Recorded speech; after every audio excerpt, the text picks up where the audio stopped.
प्रदेश के पौड़ी गढ़वाल जनपद के कोटद्वार में पत्नी की हत्या के आरोप में फरार पति को पुलिस ने गिरफ्तार कर लिया है। आरोपी का नाम मनोज रावत है, जिसकी उम्र करीब 40 वर्ष है।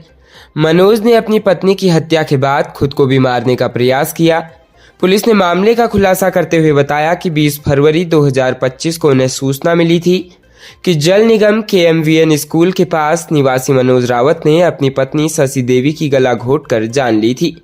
पुलिस ने मौके पर पहुंचकर जांच पड़ताल शुरू की। साथ ही मनोज को भी सरकारी अस्पताल में भर्ती कराया। शशि देवी के पिता सतपाल सिंह ने कोटद्वार कोतवाली में अपने दामाद मनोज के खिलाफ हत्या का मुकदमा दर्ज कराया था। पौड़ी गढ़वाल SSP लोकेश्वर सिंह के निर्देश पर पुलिस उपाधीक्षक कोटद्वार निहारिका सेमवाल के पर्यवेक्षण में प्रभारी निरीक्षक कोटद्वार के नेतृत्व में मामले की गहन छानबीन की गई। जांच में आरोपी के हत्या किए जाने की पुष्टि हुई। इसी आधार पर पुलिस ने 21 फरवरी 2025 को बेस अस्पताल कोटद्वार से आरोपी को गिरफ्तार किया और उसे कोर्ट में पेश किया। कोर्ट ने आरोपी को न्यायिक हिरासत में जिला कारागार पौड़ी भेज दिया। बता दें कि पत्नी की जान लेने के बाद मनोज ने स्वयं की जान लेने का भी प्रयास किया, जिससे वो लहूलुहान हो गया था। इसके बाद पुलिस ने उसे कोटद्वार अस्पताल में भर्ती कराया। प्राथमिक उपचार के बाद चिकित्सकों ने उसकी हालत को खतरे से बाहर बताया और डिस्चार्ज कर दिया। इसके बाद पुलिस ने उसे कस्टडी में लिया।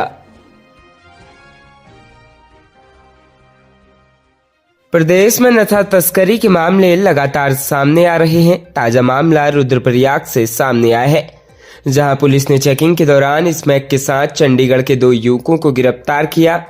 दोनों युवकों के खिलाफ रुद्रप्रयाग कोतवाली में NDPS एक्ट में मुकदमा दर्ज कर कोर्ट में पेश किया गया। वहीं बरामद स्मैक की अनुमानित कीमत 1.5 लाख रुपए आंकी गई। दरअसल बीती 20 फरवरी की रात में रुद्रप्रयाग कोतवाली प्रभारी निरीक्षक मनोज नेगी के नेतृत्व में पुलिस की टीम चेकिंग अभियान चला रही थी, जहां चेकिंग के दौरान 2 युवक पुलिस को देखकर बगले झांकने लगे। जिस तरह पुलिस को मामला संदिग्ध नजर आया, जिसके बाद पुलिस उनके पास पहुंची। पुलिस के पहुंचते ही दोनों पसीना पसीना हो गए, जिस पर पुलिस का शक गहरा गया और दोनों की तलाश ली। तलाशी लेने पर एक युवक के पास से लगभग 5.25 ग्राम स्मैक तो दूसरे युवक के कब्जे से 5 ग्राम स्मैक बरामद हुई, जिस पर दोनों युवकों को तत्काल गिरफ्तार कर लिया गया। दोनों युवकों के खिलाफ रुद्रपुर कोतवाली में 15/2025 धारा 82160 NDPS एक्ट में अभियोग पंजीकृत किया गया। अब दोनों आरोपियों को कोर्ट के समक्ष पेश किया जा रहा है। कोर्ट के आदेश पर आगे की कार्रवाई की जाएगी। पुलिस की माने तो युवकों के पास से बरामद स्मैक की अनुमानित कीमत तकरीबन 1.5 लाख रुपए बताई जा रही है।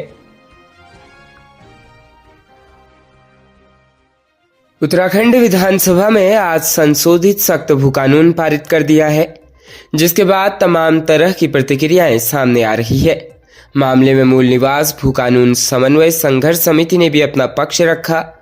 मूल निवास भू कानून समन्वय संघर्ष समिति ने भू कानून में हुए संशोधनों को जनता के साथ धोखा बताया है। इसके विरोध में संघर्ष समिति के संयोजक मोहित डुमरी ने भू कानून संशोधन विधेयक की प्रतियां फाड़कर विरोध जताया।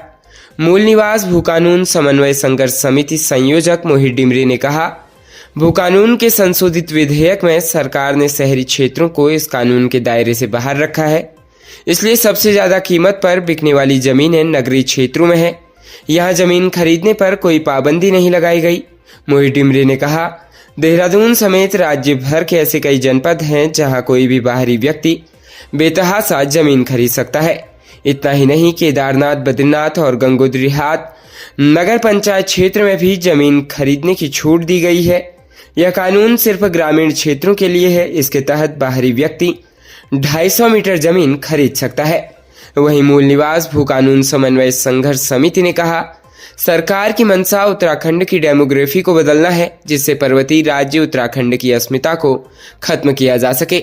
समिति ने इसे काला कानून बताया है। मोहित डुमरी ने कहा, मूल निवास भू कानून समन्वय संघर्ष समिति इसे लेकर जनता के बीच जाएगी। एक बार फिर से जनता को आंदोलन के जरिए लामबंद किया जाएगा। राज्य उत्तराखंड में विधानसभा के बजट सत्र में धामी सरकार ने भू कानून पास करा दिया है।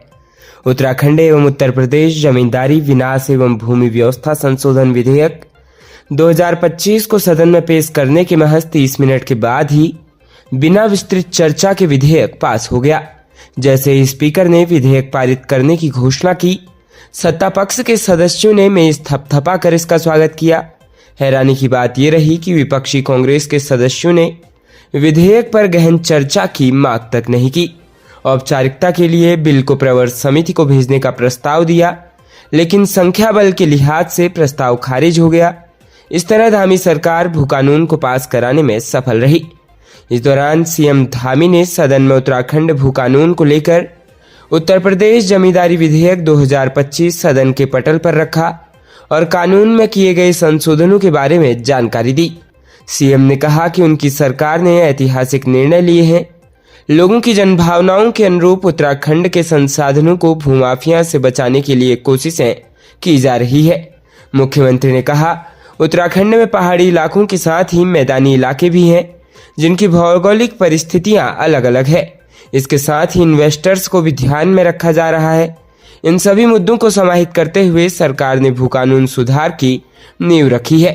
सीएम धामी के बाद नेता प्रतिपक्ष यशपाल आर्य ने कहा, आज उत्तराखंड भू कानून को लेकर उत्तर प्रदेश जमींदारी विनाश एवं भूमि व्यवस्था संशोधन विधेयक 2025 को प्रवर समिति को भेजा जाना चाहिए, जिस पर 1 महीने में रिपोर्ट पेश हो। उन्होंने कहा, उत्तराखंड में भू कानूनों को लचीला किसने किया, ये जानना अत्यंत आवश्यक है। नेता प्रतिपक्ष यशपाल आर्य ने कहा, इस तरह के कानूनों में जल्दबाजी नहीं होनी चाहिए। उन्होंने कहा, राजस्व के जानकारों से भी इसकी जानकारी ली जानी चाहिए। राज्य उत्तराखंड के मसूरी में एक बड़ा सड़क हादसा हुआ है। मसूरी झड़ीपानी रोड पर एक कार अनियंत्रित होकर सड़क से दूसरी सड़क पर जा गिरी। इस हादसे में कार चालक की मौके पर ही दर्दनाक मौत हो गई। पुलिस अब हादसे के कारणों की जांच में जुट गई है। जानकारी के मुताबिक आज यानी 21 फरवरी को दोपहर के समय एक Innova car Mussoorie Jharipani road पर अनियंत्रित होकर एक सड़क से पैराफिट तोड़ते हुए निचली सड़क पर जा गिरी, जिससे कार के परखच्चे उड़ गए। हादसे की सूचना मिलते ही Mussoorie police, fire service, 108 ambulance और उप जिला अस्पताल की टीम मौके पर पहुंची, जहां पुलिस और स्थानीय लोगों की मदद से कार में फंसे चालक को निकालकर तत्काल उप जिला अस्पताल मसूरी भेजा गया, जहां पर डॉक्टरों ने उसे मृत करार दिया। उप जिला अस्पताल मसूरी के डॉक्टर खजान सिंह ने बताया कि कार चालक को लहूलुहान हालत में अस्पताल लाया गया था। उसकी पहले ही मौत हो चुकी थी। उसके सिर पर गहरी चोट लगी थी, जिस कारण उसकी जान जाने की आशंका है। उन्होंने कहा कि पोस्टमार्टम के बाद ही जान जाने के असल कारणों का पता चल पाएगा। मसूरी कोतवाल संतोष सिंह कंवर ने बताया कि प्रथम दृष्टया कार की स्पीड ज्यादा रही होगी, जिस कारण कार अनियंत्रित हो गई होगी। उन्होंने कहा कि हादसे के कारणों की जांच की जा रही है। वहीं घटना की सूचना मृतक के परिजनों को दे दी गई है। फिलहाल शव को कब्जे में लेकर पोस्टमार्टम किया गया है।